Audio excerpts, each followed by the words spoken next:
जय गुरुदेव नाम भारतीय संत परंपरा में एक ऐसा पवित्र उच्चारण बन चुका है जो न केवल श्रद्धालुओं की आस्था का प्रतीक है बल्कि करोड़ों लोगों के जीवन को दिशा देने वाला मंत्र भी है। नमस्कार, मैं हूं रविक्षा शर्मा और आप देख रहे हैं the inside story India news की खास पेशकश, जिसमें आज हम बात कर रहे हैं जय गुरुदेव के बारे में। आइए जानते हैं विस्तृत रूप से।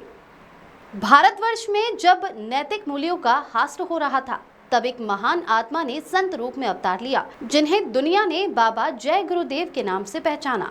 बाबा जय गुरुदेव ने आध्यात्मिकता, संयम और मानव सेवा के मार्ग पर चलते हुए समाज को एक नई दिशा दी, जिसे आज भी लाखों अनुयायी पालन कर रहे हैं।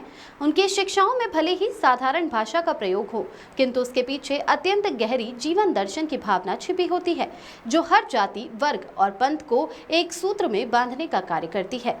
उन्होंने कभी धर्म के नाम पर भेदभाव नहीं किया, बल्कि सबको मानव धर्म और आत्मज्ञान की राह पर चलने की प्रेरणा दी। बाबा जय गुरुदेव का वास्तविक नाम तुलसीदास था, जिनका जन्म उत्तर प्रदेश के इटावा जिले के निकट हुआ था और जिन्होंने बहुत कम उम्र में ही आत्मबोध प्राप्त कर लिया था। उनकी आत्मा में समाज के लिए पीड़ा थी, जिसे दूर करने के लिए उन्होंने आध्यात्मिक जागरण का रास्ता चुना। उन्होंने सदैव शुद्ध शाकाहार, नशा मुक्त जीवन, संयम और ब्रह्मचर्य पर बल दिया, जिससे व्यक्ति का मानसिक और शारीरिक उत्थान संभव हो सके। जय गुरुदेव महाराज ने अपने प्रवचनों में बार बार इस बात को दोहराया कि परमात्मा को पाने का मार्ग सच्चे गुरु के बिना संभव नहीं है। उन्होंने गुरु शिष्य परंपरा को आध्यात्मिक यात्रा का अनिवार्य हिस्सा माना और स्वयं इसके सबसे प्रामाणिक उदाहरण बनकर सामने आए। उनका ये कथन अत्यंत प्रसिद्ध हुआ, संत वही जो नाम दे, कर्म काटे, मुक्ति दे। उनके अनुयायियों के अनुसार बाबा जय गुरुदेव की दृष्टि मात्र से लोगों के रोग दुख दूर हो जाते थे और उनका सानिध्य एक अलौकिक अनुभव का प्रतीक था। बाबा ने कभी किसी से धन या आडंबर नहीं मांगा, बल्कि सादा जीवन और उच्च विचार का आदर्श प्रस्तुत किया। उन्होंने समाज को प्रेम करो, सेवा करो, नाम जपो का ऐसा मंत्र दिया जो आज भी लोगों के जीवन का आधार बना हुआ है। जय गुरुदेव आश्रम मथुरा में स्थित है, जहां बाबा जी ने वर्षों तक आत्म साधना की और यहीं से उन्होंने सत्संगों की श्रृंखला शुरू की। यह आश्रम आज भी आत्मिक जागृति का केंद्र बना हुआ है, जहां लाखों लोग प्रतिवर्ष आकर सत्संग में भाग लेते हैं। इस आश्रम में बिना किसी जाति पाति या आर्थिक वर्ग के भेदभाव के सेवा, शिक्षा और भक्ति का वातावरण उपलब्ध कराया गया है। बाबा जय गुरुदेव ने जीवन पर्यंत कभी विवाह नहीं किया। उन्होंने स्वयं को पूर्ण रूप से समाज और ईश्वर सेवा के लिए समर्पित किया।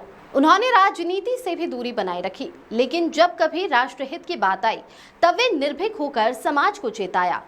उनकी वाणी में तीव्रता, करुणा और मार्गदर्शन के स्वर एक साथ सुनाई पड़ते थे, जिससे हर स्तर का व्यक्ति प्रेरणा ग्रहण कर सकता था। जय गुरुदेव बाबा के अनुयायियों की संख्या भारत ही नहीं विदेशों तक फैली है, जहां उनके सत्संगों की रिकॉर्डिंग्स और पुस्तकें लोकप्रिय है। बाबा जी ने यह स्पष्ट किया था कि केवल कर्मकांड और पूजा पाठ से मुक्ति नहीं मिलेगी, जब तक अंतःकरण से नाम जाप और ध्यान नहीं किया जाएगा। उन्होंने सत्संग को मानव जीवन की सबसे बड़ी औषधि बताया, जो आत्मा को उसके मूल से जोड़ता है। बाबा जी का मानना था कि धर्म केवल परंपरा नहीं है, बल्कि आचरण है, और वही व्यक्ति धार्मिक है जो सत्य, अहिंसा और करुणा का पालन करता है। उनकी शिक्षाओं ने हजारों युवाओं को नशे की लत से मुक्त किया, उन्हें संयमित जीवन की ओर प्रवृत्त किया। उन्होंने नशा मुक्ति को सामाजिक आंदोलन का स्वरूप देते हुए जगह जगह जागरूकता रैलियां और सत्संग आयोजित कराए। जय गुरुदेव संस्था द्वारा समय समय पर स्वास्थ्य शिविर, रक्तदान, भोजन वितरण और आपदा राहत कार्य संचालित किए जाते हैं। उनका आश्रम समाज के लिए एक खुला दरवाजा है, जहां प्रत्येक व्यक्ति बिना किसी बाधा के प्रवेश कर सकता है और शांति का अनुभव कर सकता है। बाबा जी का अंतिम उद्देश्य था कि प्रत्येक मानव आत्मा अपना वास्तविक स्वरूप पहचाने और परमात्मा से साक्षात्कार करे। उनकी शिक्षाओं के अनुसार मनुष्य का मूल लक्ष्य केवल सांसारिक सफलता नहीं, बल्कि आत्मिक मुक्ति होना चाहिए। उनका ये भी स्पष्ट मत था कि कोई भी सच्चा साधक तब तक सफल नहीं हो सकता जब तक वह सच्चे गुरु से नामदान प्राप्त न करे। जय गुरुदेव बाबा ने कभी किसी धर्म का विरोध नहीं किया, बल्कि सब धर्मों के सार को आत्मसात करने की बात कही। उन्होंने कुरान, गीता, बाइबल और गुरु ग्रंथ साहिब का आदर किया और सभी को आत्मा की एकता की दृष्टि से देखा। उनके प्रवचन किसी भी धार्मिक संकीर्णता से ऊपर थे, जो सीधे आत्मा की आवाज बनकर हृदय में उतरते थे। उनकी समाधि मथुरा में स्थित है, जहां आज भी श्रद्धालु बाबा जी की उपस्थिति अनुभव करते हैं। उनके उत्तराधिकारी पंडित धर्मदास जी महाराज ने बाबा जी की परंपरा को आगे बढ़ाते हुए देश विदेश में सत्संग एवं सेवा के कार्यों का विस्तार किया है। उनके प्रवचन में बार बार ये चेतावनी मिलती थी कि जीवन क्षण भंगुर है, इसीलिए आज ही नाम लेकर ईश्वर से संबंध जोड़ लो। उनकी शिक्षाएं ये कहती है कि सत्संग और ध्यान से बड़ा कोई पुण्य नहीं और सच्चे नाम बिना कोई मुक्ति नहीं। आज बाबा जय गुरुदेव भले ही भौतिक रूप से हमारे बीच नहीं है, परंतु उनके विचार, शिक्षाएं और नाम की शक्ति जीवित है।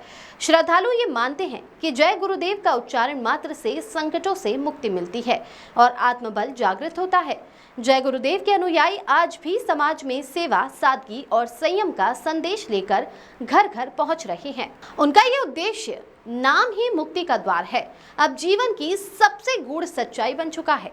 बाबा जय गुरुदेव का जीवन, उनकी वाणी और उनकी साधना आज भी करोड़ों लोगों के लिए मार्गदर्शक दीपक की तरह जल रही है।